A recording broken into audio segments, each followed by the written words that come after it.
আজ আমরা আলোচনা শুরু করছি ইনশাআল্লাহ তাআলা ৯৭ নম্বর সূরা দিয়ে। এই সূরার নাম সূরাতুল কদর। এটা হলো শক্তির রাত, ভাগ্য নির্ধারণের রাত বা মহামূল্যবান রাত। কদরের অনেকগুলো সম্ভাব্য অনুবাদ রয়েছে। আজ রাত এই সূরা নিয়ে আলোচনা করার উপযুক্ত সময়, যেহেতু আমরা রমজানের শেষ ১০ দিনে প্রবেশ করেছি। আমাদের ঐতিহ্যে এই রাত নিয়ে অসংখ্য অভিমত পাওয়া যায়। কেউ কেউ গণনা করে দেখেছেন ৪০-এর মতো অভিমত রয়েছে। আমার কাছে ব্যাপারটা মজার মনে হয়েছে, কারণ রাত হতে পারে সর্বোচ্চ ৩০টি, আর কোনটি সেই রাত তা নিয়ে মত রয়েছে ৪০টি। এ ব্যাপারে অন্যরা অভিমত গণনা করেছেন। ইমাম রাজি ৯টি অভিমত গণনা করেছেন। কেউ কেউ এমনকি এই অভিমত ব্যক্ত করেছেন যে এটি ৩০তম রাত বা ২৯তম রাত অথবা ২৩তম, ২১তম, ২৭তম রাত ইত্যাদি ইত্যাদি। কোনটি সেই রাত আজ আমি তা নিয়ে কথা বলতে যাচ্ছি না, কারণ এত সব অভিমত এবং প্রবণতা নিয়ে অধ্যয়ন করার পর সম্ভাব্য এই রাত নিয়ে আমার কাছে মনে হয়েছে যে এই রাত হলো শেষ ১০ রাতের যে কোনো একটি। এটি সবচেয়ে গ্রহণযোগ্য অভিমত। আর এই রাতের ব্যাপারে আমার দৃষ্টিভঙ্গি হওয়া উচিত এরকম, প্রতি বছর এই রাতের তারিখ পরিবর্তিত হয়। যে কোনো একটি রাতকে নির্ধারণ করে নেবেন না, এটি একটি চলমান লক্ষ্য। সুতরাং প্রতি বছর এটি খুঁজে পেতে চেষ্টা করুন। এর সপক্ষে প্রমাণ হলো হাদিসে এই রাতের কিছু চিহ্ন বর্ণনা করা হয়েছে। এর থেকে কয়েকটি আমি আপনাদের সামনে আলোচনা করব। ওই রাতে কী খোঁজ করতে হবে তা কোনো কোনো হাদিসে বলা হয়েছে। যেমন সাহাবারা স্বপ্নে দেখেছেন, এমনকি আজকের দিনেও কোনো কোনো বিশ্বাসী স্বপ্ন দেখে বুঝতে পারেন কোনটি সেই রাত। এটা ইলহামের মতো একটা ব্যাপার। এটা এমন নয় যে স্বপ্নে দেখে তিনি সবার জন্য অনলাইনে ঘোষণা করে দিবেন। এটা মূলত তার নিজের জন্য।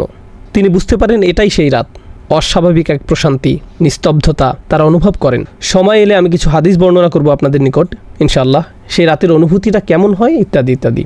কিন্তু এর থেকে আসলে ১০০% নিশ্চিত হতে পারবেন না। অ্যান্টার্কটিকার মানুষ তো আর কদরের রাতের নিদর্শন হিসেবে ঠান্ডা বাতাস অনুভব করবে না এবং বলবে না, ও এটাই লাইলাতুল কদর। এমনটা করতে যাচ্ছে না। মানুষ বিভিন্ন ধরনের জলবায়ুতে বাস করে। যেমন যেমন স্কটল্যান্ডে যারা বাস করে সেখানকার জলবায়ু প্রধানত মেঘাচ্ছন্ন। এজন্য সকালবেলা সূর্যের তীব্র আলো সেখানে খুব একটা দেখা যায় না। তাই এভাবে বলা কঠিন যে অমুক অমুক নিদর্শনগুলো একেবারে পরিষ্কারভাবে লাইলাতুল কদরের প্রতি নির্দেশ করছে। কিছু কিছু নিদর্শন এই রাতের প্রতি সম্বন্ধযুক্ত করা হয়েছে, তবে এটা হার্ড কোনো সায়েন্স নয়। তবুও আমি আবারও আমার নিজেকে এবং আপনাদেরকে স্মরণ করিয়ে দিতে চাই, এই রাতের খোঁজ করা খুবই গুরুত্বপূর্ণ এক অনুসন্ধান। এটা এত বড় একটি ব্যাপার যে আল্লাহ সম্পূর্ণ একটি সূরা, একটি বা দুইটি আয়াত নয়, আল কোরআনের সম্পূর্ণ একটি সূরা উৎসর্গ করেছেন শুধু এই উদ্দেশ্যে।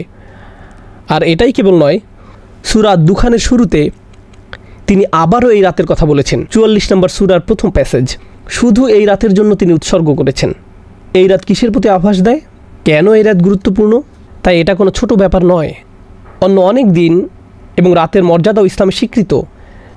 যেমন হজের দিনগুলোর পবিত্র মর্যাদা রয়েছে, গোটা রমজান মাসেরও একটা ধর্মীয় মর্যাদা রয়েছে। কিন্তু বছরের যে কোনো সময় বা তারিখের জন্য এভাবে গোটা একটি সূরা উৎসর্গ করা হয়নি, এইরকম আর হয়নি। এই ব্যাপারে কেবল আরেকটি সূরার কথা আমার মনে পড়ে, যা একটা নির্দিষ্ট সময়ের জন্য উৎসর্গ করা হয়েছে, সূরাতুল জুমআ। সেক্ষেত্রে সম্পূর্ণ সূরা এই উদ্দেশ্যে উৎসর্গ করা হয়নি, শুধু শেষের কয়েকটি আয়াত ৯, ১০ এবং ১১।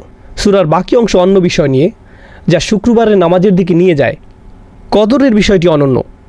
এই ব্যাপারটা আমাদের মাথায় রাখা প্রয়োজন।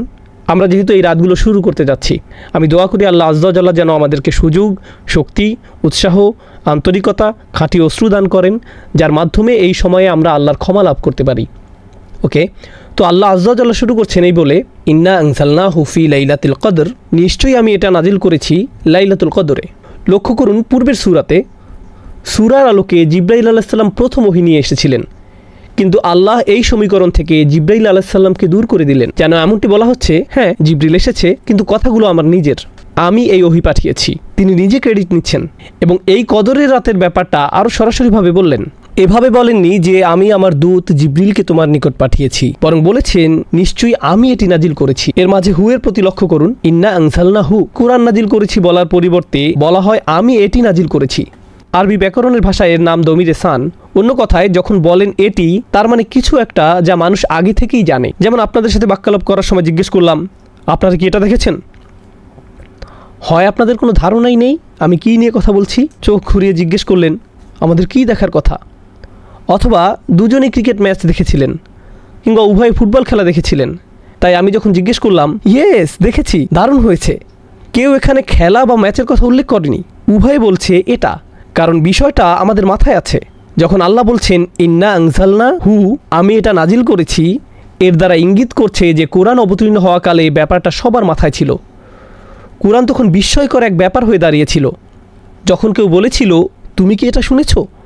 এমন কথা শুনলে মক্কার মানুষরা কুরআন ছাড়া আর অন্য কিছুর কথা ভাবতে পারে না।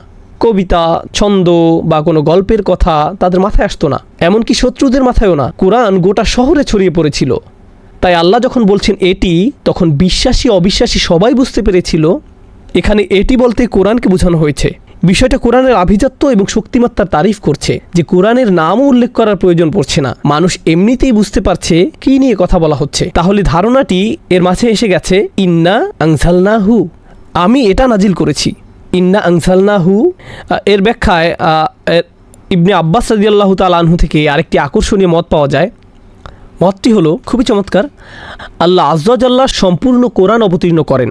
আল্লাহ আয্যা ওয়া জাল্লা সপ্তম আকাশ থেকে প্রথম আকাশে এক রাতে, এই কদরের রাতে, তারপর প্রথম আকাশ থেকে দীর্ঘ 23 বছরে অল্প অল্প করে রাসূলুল্লাহ সাল্লাল্লাহু আলাইহি সাল্লামের উপর অবতীর্ণ করা হয়।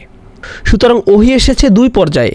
ইনজাল অর্থাৎ সম্পূর্ণ ওহী অবতীর্ণ হয় সপ্তম আকাশ থেকে প্রথম আকাশে এক রাতে, এরপর 23 বছরে অল্প অল্প করে পৃথিবীতে নাজিল হয়। আর এই অভিমতটি ইবনে আব্বাস রাদিয়াল্লাহু তাআলা আনহুর উপর আরোপ করা হয়। স্কলাররা বিশ্বাস করেন তিনি এটা রাসূলুল্লাহ সাল্লাল্লাহু আলাইহি সাল্লামের কাছ থেকে শিখেছেন।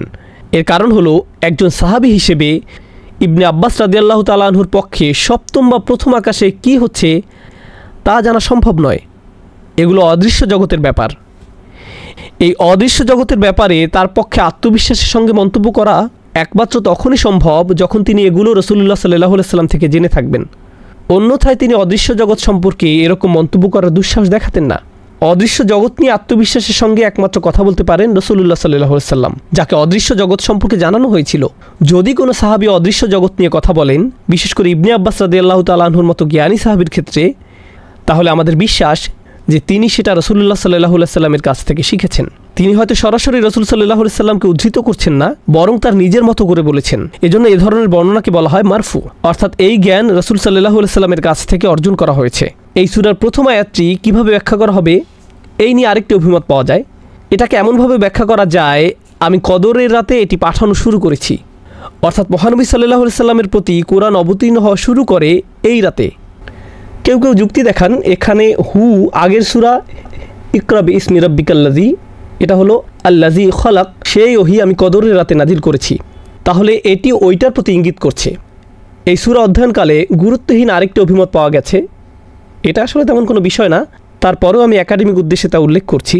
কেউ কেউ এই অভিমত ব্যক্ত করেছেন যে এই লাইলাতুল কদর রমজান মাসের প্রতি নির্দেশ করছে না, এটা শাবান মাসের মধ্যরাতের প্রতি নির্দেশ করছে।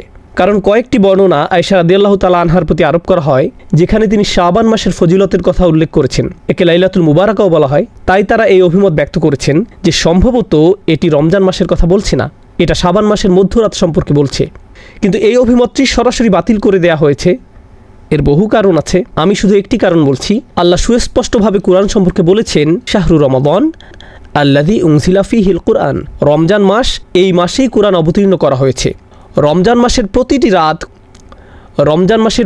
রাত কোরআন অবতীর্ণের মাসের অন্তর্গত। তাই আল্লাহ যেহেতু বলছেন আমি এটি লাইলাতুল কদরে অবতীর্ণ করেছি, সুতরাং লাইলাতুল কদর কেবল রমজান মাসেই হওয়া সম্ভব। এই দুইটি একে অপরের সাথে ওতপ্রোতভাবে জড়িয়ে আছে, একে অন্যভাবে দেখার অবকাশ নেই। এখন আমি কদর শব্দের অর্থ নিয়ে কিছু কথা শেয়ার করতে চাই। তিনভাবে কদর শব্দের ব্যাখ্যা করা যায় বা চিন্তা করা যায়। তিনভাবে কদর শব্দের ব্যাখ্যা করা যায়। এই বিশ্লেষণ আমাদেরকে সূরার কাঠামো এবং এর অর্থ বুঝতে সাহায্য করবে ইনশাআল্লাহ তাআলা। আরবিতে কদর শব্দের একটি অর্থ হলো নিরূপণ করা, কিয়াস করা, কোনো কিছুর সীমা নির্ধারণ করে দেয়া। তাকদীর বলতে কোনো কিছুর চৌহদ্দি ঠিক করে দেয়া বোঝায়। কোরআনের অন্যত্র এসেছে কদ্দারনাহু মানাজিলা, আমরা চাঁদের জন্য বিভিন্ন পর্যায় নিরূপণ করে দিয়েছি। সুতরাং একভাবে এটাকে ব্যাখ্যা করা হয়েছে এভাবে যে সূরা দুখানের সাথে মিলে যায়। একটু পরে সেটা নিয়ে আলোচনা করব। এই রাতে আল্লাহ বছরের বাকি সময়ের বড় বড় সিদ্ধান্তগুলো পাঠিয়ে থাকেন এবং সমস্ত ভালো সিদ্ধান্তগুলো, সব ভালো ভালো সিদ্ধান্তগুলো, বড় বড় সিদ্ধান্তগুলো পাঠিয়ে থাকেন। কে কি অর্জন করবে, কে কোন ধরনের সুখ সমৃদ্ধি লাভ করবে, কোন কোন বাচ্চা জন্মগ্রহণ করবে, কোন কোন বিবাহ সংঘটিত হবে, কোন কোন ভালো বা খারাপ ঘটনা ঘটবে, কে কে ইসলাম গ্রহণ করবে, কে শান্তিতে মারা যাবে, যাই হোক না কেন, এই সমস্ত সিদ্ধান্তগুলো আল্লাহ এর সবই জানেন। কিন্তু ফেরেশতারা এই রাত থেকে এগুলোর বাস্তবায়ন শুরু করে। সরকারের যেমন বাজেট থাকে এবং সেই বাজেটের বাস্তবায়ন থাকে, এটা সেই রাত, এটা সেই রাত, এটা সেই রাত যে রাতে আল্লাহর সিদ্ধান্তগুলো পাঠানো হয় এবং ফেরেশতাদের মাধ্যমে এগুলোর বাস্তবায়ন করা শুরু হয়। এটা হলো লাইলাতুল কদরের একটি অর্থ। এর আলোকে আমি সূরাতুদ দুখান থেকে কয়েকটি আয়াত পড়ছি। হামিম ওয়াল কিতাবিল মুবিন, হামিম সুস্পষ্ট কিতাবের কসম, ইন্না আনসালনাহু ফি লাইলাতিন মুবারাকাহ, আমি একে অবতীর্ণ করেছি এক বরকতময় রাতে। এমন রাত যে রাতে কল্যাণের শুধু বৃদ্ধিই ঘটে, আপনার প্রত্যাশার চেয়েও বেশি কল্যাণের প্রকাশ ঘটতে থাকে। এই শব্দটি মাথায় রাখুন। মুবারাকা মানে এমন কিছু যাকে বহুগুণে বৃদ্ধি পাওয়ার ক্ষমতা দেয়া হয়েছে। মুবারাকের অর্থ এটাই, এমন কিছু যা বর্তমান থাকে এবং বহুগুণে বৃদ্ধি পায়। এই ধারণার কাছে আমরা আবার ফিরে আসবো সূরা কদর শিখতে থাকা অবস্থায়। এই বহুগুণে বৃদ্ধি পাওয়াটা দেখতে পাবো, আর সেটা হবে মুবারাকার তাফসির। কেন এই রাতে সওয়াব বহুগুণে বৃদ্ধি পায়? ইন্না কুন্না মুনজিরিন, নিশ্চয়ই আমি সতর্ককারী। ফিহা ইউফরাকু কুল্লু আমরিন হাকিম, সেই রাতে প্রত্যেক প্রজ্ঞাপূর্ণ সিদ্ধান্ত আলাদা করা হয় এবং বিতরণ করা হয়। আল্লাহ বলছেন এই রাত সিদ্ধান্ত নেয়ার রাত। কদর মানে ভাগ্য, সীমা, এবং সেই সিদ্ধান্তগুলো এখন আল্লাহ আজ্জা জাল্লা কর্তৃক জারি করা হয়েছে। আমরিন মিন ইনদিনা, আমার আদেশক্রমে। ইন্না কুন্না মুরসিলিন, আমি প্রেরণ করি। রহমাতাম মির রব্বিক ইন্নাহু হুয়া সামিউল আলিম, অর্থাৎ এই সমস্ত আদেশ আল্লাহর দয়া এবং ভালোবাসার বহিঃপ্রকাশ। এইগুলো আল্লাহর কাছ থেকে ভালোবাসাপূর্ণ আদেশ। এই রাতে যে সিদ্ধান্তগুলো আসে সেগুলো ধ্বংসের সিদ্ধান্ত নয়, দুর্যোগ বা এরকম কিছু নয়। সিদ্ধান্তগুলো আল্লাহর পক্ষ থেকে দয়া, ভালোবাসা এবং স্নেহের প্রকাশ। এই অংশটা গুরুত্বপূর্ণ। ইন্নাহু হুয়া সামিউল আলিম, তিনি সর্বশ্রোতা এবং সর্বজ্ঞানী। আপনার অন্তরে কি হচ্ছে, কি দোয়া করছেন, বিশেষ করে এই রাতে আল্লাহ তার সব কিছুই শুনছেন। সূরাতুদ দুখানের এই আয়াতগুলোতে তিনি এটাই বলছেন। আমাদের মনে এই সম্পর্কে কোনো দ্বিধা থাকা যাবে না। রব্বিস সামাওয়াতি ওয়াল আরদ ওয়া মা বাইনাহুমা ইন কুনতুম মুকিনিন, যিনি আসমানসমূহ, জমিন এবং এ দুয়ের মধ্যবর্তী সব কিছুর রব, যদি তোমরা দৃঢ় বিশ্বাস পোষণকারী হও। কদরের দ্বিতীয় অর্থ হলো মানাজিল বা শারাফ, আভিজাত্য, সম্মান। এই রাত্রি ব্যাপক সম্মানের। কেন? ব্যাপারটাকে এভাবে ভাবতে পারেন, সবচেয়ে সম্মানিত ফেরেশতা জিবরাইল আলাইহিস সালামের আগমন ঘটে এই রাতে। তিনি আল্লাহর সবচেয়ে সম্মানিত বই কুরআন নিয়ে আগমন করেছিলেন, আর তিনি সবচেয়ে সম্মানিত রাসূলকে এটি প্রদান করেন সবচেয়ে সম্মানিত রাতে। অতএব এই সবগুলো সম্মান এবং গৌরব এসে একত্রিত হয় লাইলাতুল কদরে। মনে হয় যেন প্রথম আয়াতটি ইন্না আনজালনাহু ফি লাইলাতুল কদর বর্ণনা করছে যে কেন এই রাত্রি এত সম্মানের এবং এত গৌরবের। এখন পর্যন্ত আমি ভাগ্য এবং সম্মান অর্থের ব্যাখ্যা করেছি। কদর বা কুদরতের আরেকটি অর্থ হলো ক্ষমতা। সুতরাং এই রাতে আমাদের আল্লাহর ক্ষমতার উপর পরিপূর্ণ বিশ্বাস থাকা উচিত যে তিনি সব কিছু পরিবর্তনের ক্ষমতা রাখেন। আমাদের ভাগ্য পরিবর্তনের ক্ষমতা রাখেন, আমাদের আচরণ পরিবর্তনের ক্ষমতা রাখেন, বিভিন্ন কার্যাবলী সম্পাদনের ক্ষমতা দান করেন। কারণ এই রাতকে আল্লাহ বরকতময় করেছেন অস্বাভাবিক শক্তি দিয়ে। এই রাতটি আল্লাহর অলৌকিক ক্ষমতা প্রকাশের রাত। মানব জাতিকে শুরু থেকে বিস্ময়কর সকল মিরাকল প্রদান করার পর আল কোরআন প্রদান করা হয় এই রাতে, আল্লাহর সবচেয়ে শক্তিশালী কালাম। তাই আমাদের আরও বিশ্বাস থাকা উচিত আল্লাহ যে অলৌকিকভাবে আমাদের দোয়ার জবাব প্রদান করেন অন্য যে কোনো রাতের চেয়ে। আরও একটি বিরল অভিমত আমি পেয়েছি, খুবই ইন্টারেস্টিং, আর তা হলো কদর দ্বারা ভিড় করা বোঝায় বা কোনো কিছু যখন সংকুচিত হয়ে পড়ে। এই অর্থটা আমরা সূরাতুল ফজরেও দেখেছি, ওয়া আম্মা ইযা মাবতালাহু ফাকাদার আলাইহি রিজকাহ, এবং যখন তাকে পরীক্ষা করা হয় অথবা রিজিক সংকুচিত করে দেন। এখানে কদ এর পরিবর্তে কদর ব্যবহার করা হয়েছে। তাই কেউ কেউ বলছেন এই রাতে এত বেশি ফেরেশতার আগমন ঘটে যে এ ব্যাপারে একটা হাদিসও আছে, কিভাবে ফেরেশতারা পৃথিবীর মোট বালুকণার চেয়েও বেশি পরিমাণে এই রাতে অবতরণ করেন। এখান থেকে ইঙ্গিত পাওয়া যায় অন্য কোনো কারণে এই ফেরেশতারা পৃথিবীতে নামেন না। পৃথিবীতে অনেক ফেরেশতা এমনিতে আছেন, কিন্তু এই রাতে তিনি অনেক বেশি ফেরেশতা পাঠিয়ে থাকেন যাদের আসলে আকাশে থাকার কথা। এই পৃথিবীতে তারা আগমন করেন শুধু এই রাতের জন্য। তিনি সারা পৃথিবী জুড়ে এত বেশি পরিমাণে ফেরেশতা পাঠান যে ফেরেশতাদের ভিড় জমে যায়, শয়তানি শক্তির জন্য কোনো জায়গা আর অবশিষ্ট থাকে না। আমি যে চারটি অর্থ আপনাদের নিকট উপস্থাপন করলাম এর মধ্যে অবশ্যই সবচেয়ে বেশিবার উল্লেখিত অর্থটি সূরাতুদ দুখানের আলোকে। তা হলো এই রাতটি ভাগ্য নির্ধারণের রাত। এই রাতে বছরের অবশিষ্ট সময়ে কি কি হবে তার সিদ্ধান্তগুলো নেওয়া হয়। এখন মানবজাতির জন্য আল্লাহর সবচেয়ে মহান সিদ্ধান্ত, যা ছিল সর্বশেষ কিতাব নাজিল, সেটাও এই রাতের অংশ।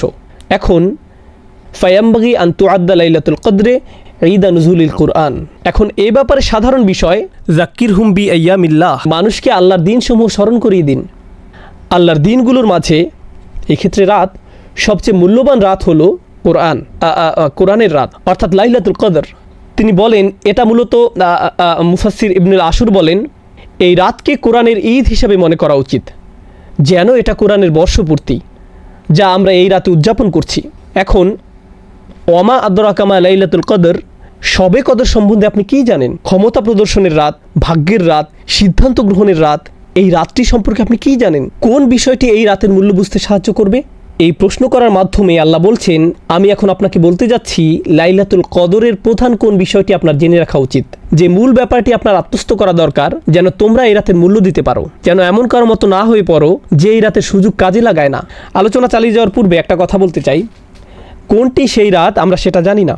এর পিছনে কিছু বিজ্ঞতা আপনাদের সাথে শেয়ার করতে চাই, যা বিশেষ করে ইমাম রাজি এবং অন্যান্যরা বলেছেন আল্লাহ কেন আমাদেরকে রাত্রি নির্দিষ্ট করে জানালেন না। এমন একটি বর্ণনাও আছে যে রাসূল সাল্লাল্লাহু আলাইহি সাল্লাম রাত্রির কথা মনে করলেন, কিন্তু এরপর তাকে ভুলিয়ে দেওয়া হয়। ইমাম রাজি ব্যাপারটাকে রাসূল সাল্লাল্লাহু আলাইহি সাল্লামের জীবনের আরেকটি ঘটনার সাথে তুলনা করেন। এক ব্যক্তি ঘুমাচ্ছিল, রাসূল সাল্লাল্লাহু আলাইহি সাল্লাম আলী রাদিয়াল্লাহু তাআলা আনহুকে বললেন লোকটিকে নামাজ পড়ার জন্য জাগিয়ে দিতে। তো আলী রাদিয়াল্লাহু তাআলা আনহু লোকটির কাছে গিয়ে তাকে নামাজের জন্য জাগিয়ে দিলেন। আলী তখন জিজ্ঞেস করলেন, সাধারণত আপনি নিজেই এই ধরনের কাজ করতে পছন্দ করেন, আপনি আমাকে কেন করতে বললেন? আমি সব সময় দেখেছি ভালো কাজ করার কোনো সুযোগ দেখলে অন্য কাউকে বলার পূর্বে আপনি নিজেই তা করেন। আমি কৌতূহলী, আপনি এই কাজ কেন আমাকে দিয়ে করালেন? তখন তিনি বললেন, যদি আমি তাকে জাগাতাম আর সে অলসতা প্রদর্শন করত, সে আমার কথা না শুনে আমাকে ঘুমের ঘরে সরিয়ে দিত, তখন সেটা কুফরি হয়ে যেত। সে যদি তোমার প্রতি বিরক্তি প্রকাশ করত, তাহলে প্রমাণ হতো সে শুধু অলস। সে যদি আমার কথা না শুনতো, তাহলে সেটা অনেক বড় একটা ব্যাপার হতো। ও আলামু আন্না ফিকুম রাসূলুল্লাহ, এই ব্যাপারটা মাথায় রেখে চিন্তা করুন, আমরা যদি জানতাম আজ লাইলাতুল কদর কিন্তু আমরা মিস করলাম, তখন এটা হবে বিশাল এক অপরাধ। গোটা একটা সূরা নাজিল হবার পর যে এই রাতের মর্যাদা কত বেশি, কিন্তু ইমানদার ব্যক্তি যদি এমন করে ধুর আজ ভালো লাগছে না, তখন সেটা হতো ভয়ঙ্কর এক অপরাধ। কারণ এই রাতের মর্যাদা যেমন বিশাল, তেমনি একে ভুলে যাওয়া বিশাল অপরাধ। এটা আসলে আল্লাহর দয়া যে তিনি সেই দরজা উন্মুক্ত করেননি, তিনি বলেননি এটা হলো সেই রাত, আর কোনো সমস্যা নেই। আল্লাহ আমাদেরকে তাদের অন্তর্ভুক্ত করুন যারা বিনয়ের সাথে এই রাতের অনুসন্ধান করে এবং খুঁজে পায়। যাই হোক, এখন লাইলাতুল কদরের প্রথম উপকারিতা, লাইলাতুল কদরি খায়রুম মিন আলফি শাহর। শবে কদর হলো 1000 মাস অপেক্ষা শ্রেষ্ঠ।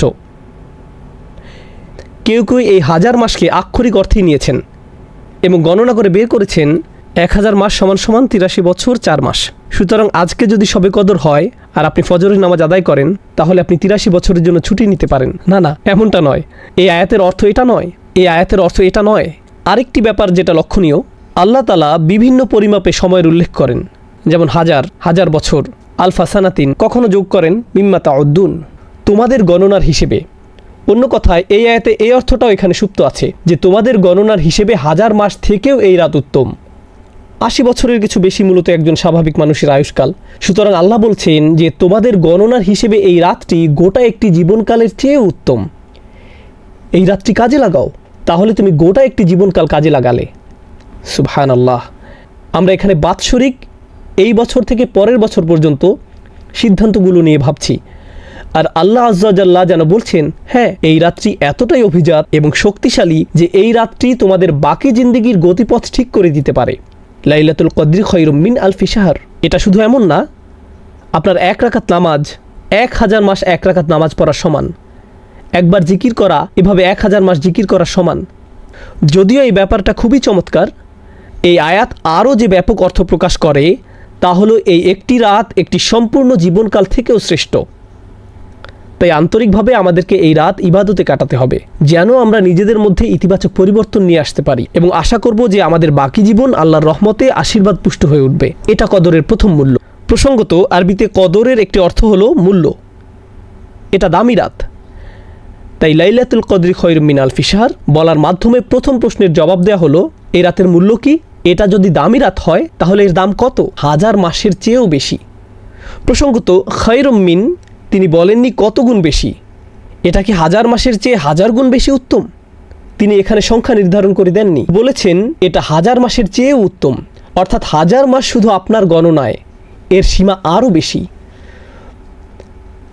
যদি বলা হতো লাইলাতুল কদরি মিসলু আলফি শাহর, কদরের রাত 1000 মাসের মতো, কিন্তু বলা হয়েছে 1000 মাসের চেয়ে উত্তম, তাহলে কদরের একটি মানে হলো মূল্য, আর এর মূল্য বলে দেওয়ার মাধ্যমে এর জবাব দেওয়া হলো এটা 1000 মাসের চেয়েও উত্তম। কদরের আরেকটি অর্থ হলো ডিক্রি, বা আল্লাহর আদেশ, যা সব কিছুর জন্য আসে। তাই পরবর্তী আয়াতে কদরের অন্য এই অর্থটি নিয়ে কথা বলা হয়েছে, তানাজ্জালুল মালাইকাতু ওয়ার রূহ ফিহা বিইজনি রাব্বিহিম মিন কুল্লি আমরিন। সে রাতে ফেরেশতা ও রূহ তাদের রবের অনুমতিক্রমে, বাইবেলে যাকে হোলি স্পিরিট বলা হয়েছে, কোরআন তাকে অভিহিত করে রূহ নামে, মানে জিব্রাইল আলাইহিস সালাম।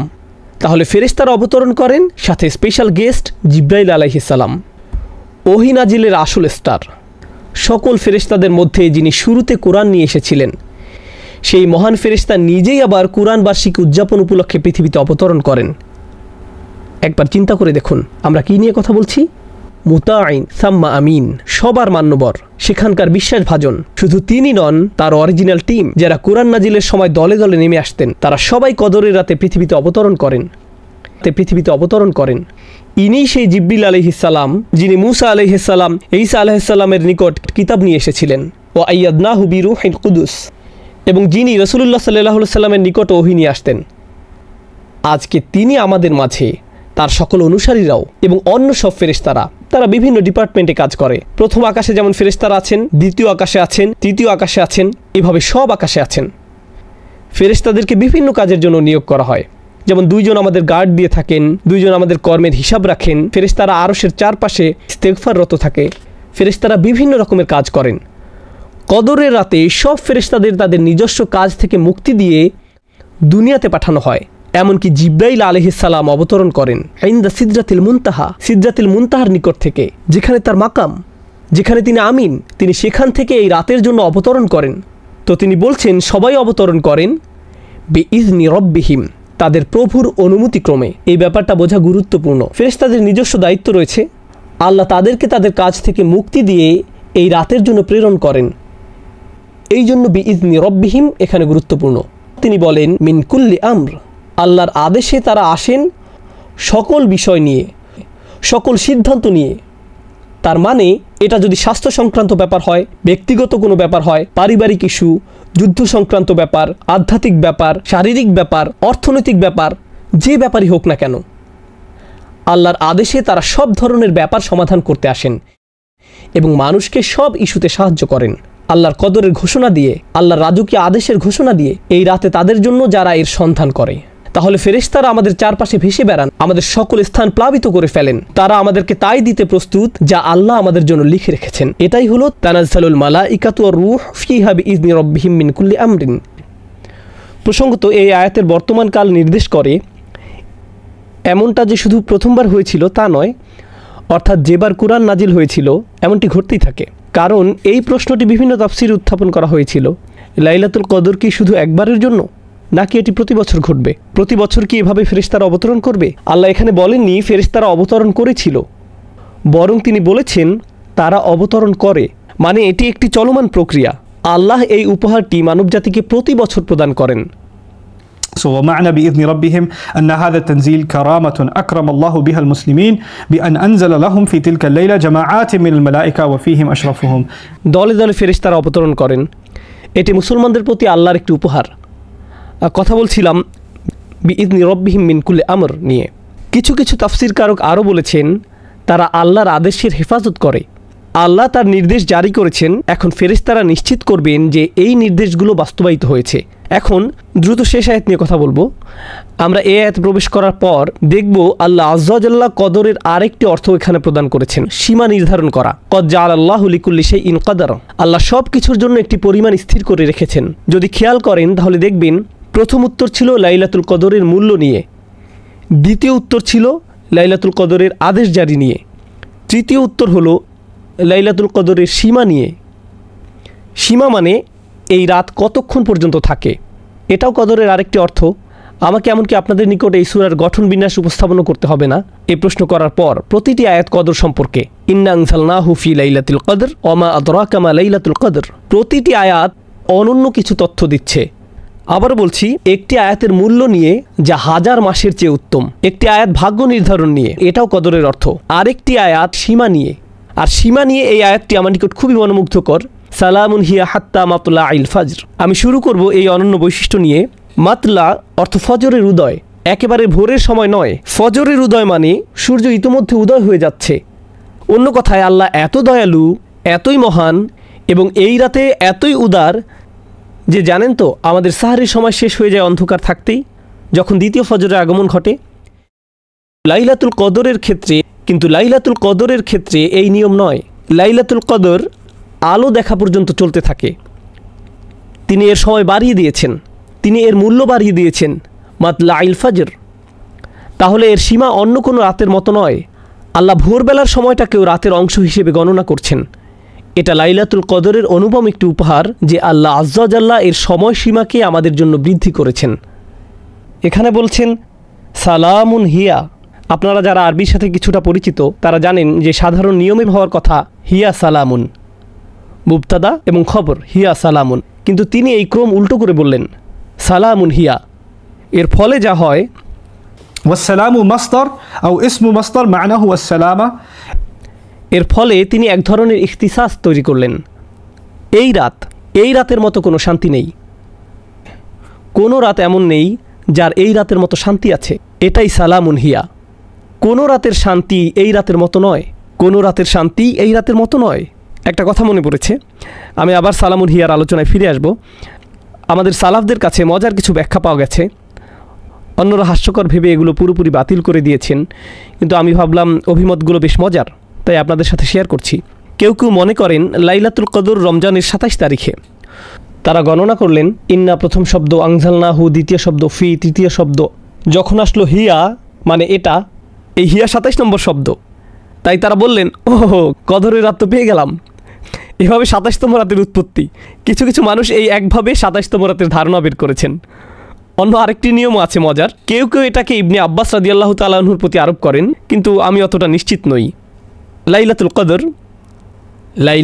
কদর এই শব্দদ্বয় 9টি অক্ষর দিয়ে গঠিত। এই শব্দগুলোতে 9টি অক্ষর রয়েছে, আর এটা 3বার এসেছে। ইন্না আনজালনাহু ফি লাইলাতুল কদর ওমা আদরাকা মা লাইলাতুল কদর লাইলাতুল কদরি খায়রুম মিন আলফি শাহর। 9কে 3 দিয়ে গুণ করলে 27 পাওয়া যায়। এই তো পেয়ে গেলাম 27তম রাত, ঝামেলা শেষ। এগুলো সবই হাস্যকর, এর সাথে কোনো কিছুর কোনো সম্পর্ক নেই, কিন্তু ভাবলাম এগুলো উল্লেখ করি। হিয়ার আলোচনায় পৌঁছার পর মনে হলো ও কদরের রাত তো পেয়ে গেছি। চলুন সালাম শব্দটি বোঝার চেষ্টা করি, কারণ সমগ্র সূরায় এই শব্দটি বেশ গুরুগম্ভীর। এক দৃষ্টিতে বললে 2টি শব্দ এই সূরায় বেশ প্রভাব বিস্তার করেছে। কদর, খাইর। প্রতি আয়াতেই একটি মূল শব্দ আছে। প্রথম মূল শব্দ কদর, দ্বিতীয় মূল শব্দ খাইর, খায়রুম মিন আলফি শাহর, তৃতীয় মূল শব্দ হলো আমর, মিন কুল্লি আমর, এবং সর্বশেষ মূল শব্দ হলো সালাম। এই সবগুলো দিন শেষে কোনো না কোনোভাবে কদরের সাথে সম্পর্কযুক্ত। প্রথমে কদর নিজে উত্তম, এরপর আল্লাহর আদেশসমূহ, নির্ধারিত ভাগ্য, এবং সবশেষে শান্তি। সালাম আমাদের জানাচ্ছে এই রাতে যত কিছু ঘটে তার কোনোটাই ধ্বংসের জন্য নয়, শাস্তির জন্য নয়, কোনো কিছু মৃত্যুর জন্য নয়। সকল আয়োজন মানুষকে শান্তি, নিরাপত্তা, আরাম ইত্যাদি দেওয়ার জন্য। কুরআনে সালাম শব্দটির ব্যবহার জানা গুরুত্বপূর্ণ। এটি আল্লাহর একটি নাম, আল মুহাইমিন, কুদ্দুসুস সালামুল মুমিনুল মুহাইমিন। তো সালাম হলো আল্লাহ আজ্জা ওয়া জাল্লার একটি নাম। একইভাবে জান্নাতকে বলা হয় দারুস সালাম। জান্নাতের একটি নাম হলো শান্তির নিবাস। তাহলে এটা আল্লাহর একটি নাম, এটা জান্নাতের একটি নাম দারুস সালাম। ফুসিলাস সালাম বিল খাইর। আবার কোনো কিছু যখন ভয়ানক অনিরাপদ, যেমন আগুন, এর থেকে সকল বিপদ দূর করা দরকার। যেমন ইব্রাহিম আলাইহিস সালামের ক্ষেত্রে কুনি বারদান ওয়া সালামান, তুমি ইব্রাহিমের উপর শীতল ও শান্তিদায়ক হয়ে যাও, শান্তিপূর্ণ হয়ে যাও। এই আয়াতে ভাষার ব্যবহারে উল্লেখযোগ্য সূক্ষ্মতা রয়েছে। শুধু যে সালামুন প্রথম এসেছে এবং হিয়া পরে এসেছে তাই নয়, অন্য আরেকটি ব্যাপারও এখানে দারুণ সুন্দর। আর তা হলো আরবিতে সালাম শব্দটি মাসদার। এটি একটি ইনফিনিটিভ, পিস, এর ইংরেজি প্রতিশব্দ পিস। এখন রাত কিন্তু শান্তি নয়, রাত হলো শান্তিপূর্ণ। রাত নিজে শান্তি নয়, বরং রাত হতে পারে শান্তিপূর্ণ। আল্লাহ বলেননি রাত শান্তিপূর্ণ, তিনি বলেছেন রাত নিজেই শান্তি। যেন এখানে বলা হচ্ছে রাতটি শুধু যে শান্তিপূর্ণ তাই নয়, বরং আসলে তুমি যদি এই রাতের সুযোগ নিতে পারো তাহলে তুমি শান্তি অর্জন করে ফেলেছ। তোমার অবশিষ্ট জীবনের জন্য তুমি চূড়ান্ত শান্তির সন্ধান পেয়েছ। তুমি যদি এই রাত না পেয়ে থাকো তাহলে শান্তি কাকে বলে তুমি সেটা জানোই না। এখানে এমনি একটি বিবৃতি, মুবালাগা বিবৃতি দেয়া হয়েছে, সালামুন হিয়া হাত্তা মাতলাইল ফজর। একইভাবে সালামকে এখানে আদেশ হিসেবেও বিবেচনা করা যায়। যেমন উদাহরণস্বরূপ আমরা বলি চুপ, চুপ থাকো বলার পরিবর্তে চুপ থাকো একটি আদেশ, কিন্তু শিক্ষক এটাও বলতে পারেন সাইলেন্স, অথবা একজন বিচারক বলতে পারেন অর্ডার। তিনি বলেন না শৃঙ্খলা বজায় রাখো, তিনি শুধু বলেন অর্ডার। সুতরাং কখনো কখনো আদেশ দিতে নাউন ব্যবহার করা হয়। এই অর্থ মাথায় রেখে সালামুন হিয়া পড়লে সালামুন হিয়া হাত্তা মাতলাইল ফাজর এর অর্থ হয় তোমরা ভালো চাইলে শান্তি বজায় রাখো, এই রাতে কোনো মারামারি নয়, তর্ক বিতর্ক নয়। আমি আমার ফেরেশতাদের পাঠিয়েছি, ডিক্রি জারি করেছি, এই রাতের মতো মূল্যবান কোনো রাত নেই। তোমরা ভালো চাইলে এই রাতে আল্লাহর নিকট সম্পূর্ণরূপে আত্মসমর্পণ করো। সালাম দিল্লুল হার্ব, এটা যুদ্ধের বিপরীত। তোমরা ভালো চাইলে অন্য কারোর সাথে পীড়াদায়ক আচরণ করো না, কাউকে কষ্ট দিয়ে কথা বলো না, আল্লাহর সাথে ভালো আচরণ করো, মানুষের সাথেও ভালো আচরণ করো এবং আল্লাহর নিকট আত্মসমর্পণ করো। সূরার শেষে এটি একটি সাজেশন বা আদেশের মতো। ফজর উদয় হওয়ার আগ পর্যন্ত সকল দ্বন্দ্ব সংঘাত ভুলে যাও, সকল টেনশন ভুলে যাও। সালামুন হিয়া হাত্তা মাতলাইল ফাজর। অন্যরা আরও সাজেস্ট করেছেন কিভাবে জানবেন যে এটি লাইলাতুল কদর। আপনি এমন এক বিশেষ ধরনের শান্তি এই রাতে অনুভব করবেন যা অন্য রাতে করেন না। যখন নামাজে দাঁড়াবেন এমন এক প্রশান্তি অনুভব করবেন যে নামাজ ছাড়তে চাইবেন না। এমন শান্তি অন্য কোনো সময় অনুভব করেননি। সম্পূর্ণ অস্বাভাবিক এক আধ্যাত্মিক অভিজ্ঞতা যা আল্লাহ লাইলাতুল কদরের এই রাতে বিশ্বাসীদেরকে দান করেন। এখন কিছু বিষয় বর্ণনা করব যেগুলো আমরা লাইলাতুল কদরে অনুসন্ধান করি, যা শুরুতে পড়ার কথা ছিল, আমি এখন সেগুলো পড়ছি। এই রাতে আমরা কি কি জিনিস চাইব এবং এই রাতে মূল্য সম্পর্কে হাদিসে কি বলা হয়েছে। অবশ্যই আল আজাল আল আরজাক খিলালিল আম ফিহা ইফরাকু কুল্লু আমরিন হাকিম। আমাদের সীমা, আল্লাহর কাছে ফেরার পূর্বে আমাদের জীবনকাল, আমাদের সকল রিজিক, এই সব কিছু সম্পর্কে এই রাতে ডিক্রি জারি করা হয়। ফেরেশতারা অবতরণ করেন। কি নিয়ে অবতরণ করেন? বিল খাইরি ওয়াল বারাকাতি ওয়ার রহমাতি ওয়াল মাগফিরাহ। তারা অবতরণ করেন সকল কল্যাণ নিয়ে, বারাকাহ নিয়ে, আল্লাহর দয়া এবং তার ক্ষমা নিয়ে। প্রসঙ্গত আমি আগে যেমন বলেছিলাম, সম্ভবত এই রাতে যেসব ফেরেশতা অবতরণ করেন তাদেরকে পাঠানো হয় শুধু এই রাতের জন্য। অন্য কোনো সময় তাদের আগমন ঘটে না। বিশেষ করে এটা জিবরিল আলাইহিস সালামের জন্য আরও বেশি সত্য। তারপর এটা সেই রাত কিনা তা বোঝার কিছু উপায় তুলে ধরছি। আবারও বলছি, এখানে ভৌগোলিক সীমাবদ্ধতার কথাটা মাথায় রাখতে হবে। ইন্নী কুনতু উরিতু লাইলাতুল কদরি সুম্মা নুসিতুহা। এই হাদিসে রাসূল সাল্লাল্লাহু আলাইহি সাল্লাম বলেন, আমাকে লাইলাতুল কদর দেখানো হয়েছিল, পরে আবার আমাকে ভুলিয়ে দেওয়া হয়। ওয়াহিয়া ফিল আশরিল আওয়াখির, এর অবস্থান শেষ 10 রাতে। ওয়াহিয়া তালকাতু বালজাতুলা হাররা ওয়ালা বারিদা, বেশি গরম বা বেশি ঠান্ডা না। কানা ফিহা কামরান ইয়াফদাহু কাওয়াকিবুহা, যেন আলোকিত চাঁদ নক্ষত্রগুলোকে আড়াল করে আছে। এই রাতে শয়তান বের হতে পারে না। হাত্তা ইয়াখরুজু ফাজরুহা, অর্থাৎ ফজর পর্যন্ত কোনো শয়তান বের হতে পারে না। আত্তমানিনা, যেমন বলি সালামুন হিয়া হাত্তা মাতলাইল ফাজর, ফজর উদয় হওয়া পর্যন্ত শান্তি, ফজর পর্যন্ত শান্তি। এর অর্থ হলো মানুষ এই রাতে অস্বাভাবিক শান্তি অনুভব করে। তারাবিতে যোগ দিলে দেখবেন এই রাতে কেউ বিরক্ত হয় না, কেউ হাত পা নেড়ে কোনো বিরক্তি প্রকাশ করে না, বাচ্চারাও দুষ্টামি করছে না। নিশ্চয়ই এর কোনো কারণ আছে। এরপর তিনি বলেন, লাইলাতুল কদর লাইলাতুন তালকা লা হাররা লা বারিদা তুসবিহু শামসু ইয়াওমাহা হামরা দাঈফা। কেউ কেউ বলেন নরম বাতাস প্রবাহিত হয়। This is রাওয়াহু ইবনু খুসাইমা ওয়া সাহাহাহু আলবানী। পরের দিন সূর্য কেমন জানি লাল বর্ণ ধারণ করে। সূর্য উদয় হওয়ার সময় একটু লাল আকৃতি ধারণ করে। উদয় হওয়ার সময় এতে তীব্রতা দেখা যাবে না। قد يري الله الإنسان الليلة في المنام। এমনও হতে পারে এটি কোন রাত আল্লাহ ঈমানদারদেরকে তার স্বপ্নে দেখাতে পারেন। অনেক সাহাবীর ক্ষেত্রে এমনটা ঘটেছিল। তারপর রাসূল সাল্লাল্লাহু আলাইহি ওয়াসাল্লাম বলেন, ইন্নাল মালাইকা তিলকা লাইলা আকসারা ফিল আরদি মিন আদাদিল হুসা। এটাও ইবনে খুজামা বর্ণনা করেছেন। এই রাতে পৃথিবীতে ফেরেশতাদের সংখ্যা মানে পৃথিবীর ক্ষুদ্র বালুকণার চেয়েও বেশি হয়।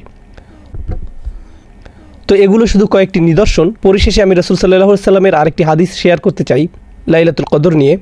মান কামা লাইলাতুল কদরি ঈমানান ওয়া ইহতিসাবান গুফিরা লাহু মা তাকাদ্দামা মিন যামবিহি। যে কেউ কদরের রাতে দাঁড়াতে পারে, অর্থাৎ নামাজ পড়ে, তাহলে সবচেয়ে ভালো যে কাজ করতে পারেন লাইলাতুল কদরে রাত শুরু হলে তা হলো সালাত আদায় করা। আরও সেরা যা করতে পারেন সিজদায় দোয়া করতে থাকুন, আল্লাহর কাছে কান্নাকাটি করুন। এরপর রাসূল সাল্লাল্লাহু আলাইহি ওয়াসাল্লাম শুধু নামাজ পড়তে বলেননি, তিনি সেই নামাজের কিছু বৈশিষ্ট্য বর্ণনা করেছেন। চলুন সেই বৈশিষ্ট্যগুলো ব্যাখ্যা করি। একটা হলো ঈমানান, যে আল্লাহর সামনে নামাজ পড়ল ঈমান সহকারে, অর্থাৎ শুধু ঈমান নিয়ে নয়, সে সম্পূর্ণরূপে জানে যে আমার জীবনের সবচেয়ে সেরা জিনিস হলো এই নামাজ। সে ব্যক্তির এত বেশি আত্মবিশ্বাস আছে, আল্লাহর উপর নির্ভরতা আছে এই নামাজে, যার কোনো তুলনা হয় না। 1 নম্বর। এরপর ওয়া ইহতিসাবান। ইহতিসাব মানে যে সম্পূর্ণরূপে আত্মসচেতন, নিজের পাপ নিয়ে আমি সচেতন, আমি জানি আমার কি কি ত্রুটি আছে, কি কি বিষয় নিয়ে আমি আল্লাহর সামনে লজ্জিত, আমি আল্লাহর সামনে নামাজে দাঁড়িয়েছি লজ্জিত এবং বিনম্র হয়ে, এবং সম্পূর্ণরূপে বিশ্বাসী যে আল্লাহ আমাকে ক্ষমা করে দিবেন, আমার পাপগুলো দূর করে দিবেন। অতএব আমি আল্লাহর সামনে এসেছি অবনমিত হয়ে, অশ্রুসিক্ত নয়নে, নিজের সকল হিসেব নিয়ে, নিজের সকল দোষ স্বীকার করে, পাপ স্বীকারের নামাজ ইহতিসাবান। যদি এটা করতে পারেন, গুফিরা লাহু মা তাকাদ্দামা মিন যামবিহি। যত ধরনের অসম্মানজনক পাপই আপনার থাকুক না কেন, সমস্ত পাপ নিশ্চিতভাবে ক্ষমা করে দেওয়া হবে। সকল পাপ ক্ষমা করে দেওয়ার গ্যারান্টি দেওয়া হয়েছে। আমরা যদি এরকম একটি মন নিয়ে আল্লাহর সামনে নামাজে দাঁড়াতে পারি। এই ধরনের নামাজ বেশ কঠিন, সবাই মিলে একত্রে আদায় করা। এই ধরনের নামাজ অনেক সহজ যদি আপনি একা একা আদায় করেন। এটা এমনই একটি রাত নিজে নিজে পড়তে যদি অলসতা লাগে, তাহলে অবশ্যই মসজিদে যান এবং জামাতে যোগদান করুন। এই রাতে শুধু আপনি, আল্লাহ আর চোখের পানি। এই রাতে এটাই হওয়া উচিত। আল্লাহর সামনে দাঁড়ান, কুরআন তেলাওয়াত করুন, আল্লাহর কাছে দোয়া করুন, এবং এমন মানুষদের অন্তর্ভুক্ত হন যারা এই রাত পেয়ে সৌভাগ্যবান এবং আল্লাহর ক্ষমা পেয়ে সৌভাগ্যবান। আমাদের রাতগুলো এখন আর এতটা লম্বা নয়, খুব বেশি সময় আমাদের হাতে থাকে না। একটু বিশ্রাম নিন, নামাজ পড়ুন, বিশ্রাম নিন, নামাজ পড়ুন, বিশ্রাম নিন, আবার নামাজ পড়ুন। এই কাজগুলো করুন এই রাত্রিগুলোতে। আল্লাহ আজ্জা ওয়া জাল্লা আমাদের সবাইকে লাইলাতুল কদর পেতে সাহায্য করুন। বারাকাল্লাহু লি ওয়া লাকুম ফিল কুরআনিল হাকিম ওয়া নাফা'নি ওয়া ইয়্যাকুম বিল আয়াতি ওয়া যিকরিল হাকিম। আসসালামু আলাইকুম ওয়া রাহমাতুল্লাহি ওয়া